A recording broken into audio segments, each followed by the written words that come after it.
আজকের ভিডিওটা এন্ড অবধি দেখার জন্য আমি প্রত্যেককেই রিকোয়েস্ট করব। তবে কথা দিতে পারি ভিডিওটা এন্ড অবধি দেখার পর মনে হবে এরকম একটা বার্থডে গিফট আমিও ডিজার্ভ করি। আসলে আমার নিজেরই মনে হয়েছে যখন গিফটটা রেডি করছিলাম অনেকবার। তো একটা শাড়ি ব্লাউজ দিয়ে প্রথমে শুরু করলাম। তো এই অর্ডারটা এসেছিলো পশ্চিম মেদিনীপুরের গড়বেতা থেকে।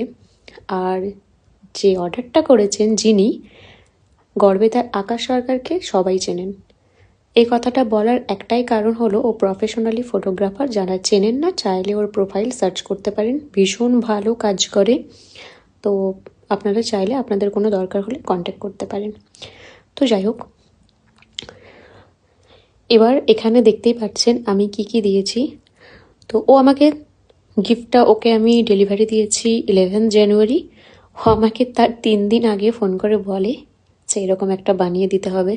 সত্যি বলতে অন্য কেউ হলে হয়তো আমি এটা ক্যান্সেল করে দিতাম, বাট ওই বন্ধু বলে পারলাম না, এই আর কি।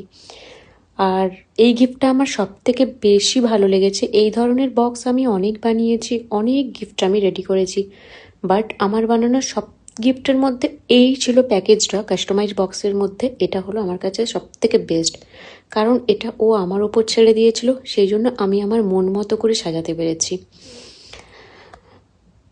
তো এই ছিল। আর পুরো ফ্রন্টটাতে আমি ওদের বেশ কিছু ভালো ভালো মুভমেন্টের ছবিগুলো দিয়ে দিয়েছি। তো এই যে, তো অবশ্যই আপনারা কমেন্ট করে জানাবেন এটা কেমন হয়েছে।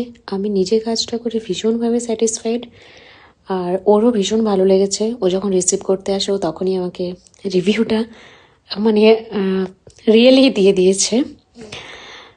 তো যাই হোক, আপনারাও যদি এই ধরনের প্রিয়জনদের জন্য কোনো বার্থডে গিফট বা অ্যানিভার্সারি গিফট নিতে চান তো আমার স্ক্রিনে দেওয়া নম্বরে কন্ট্যাক্ট করতে পারেন।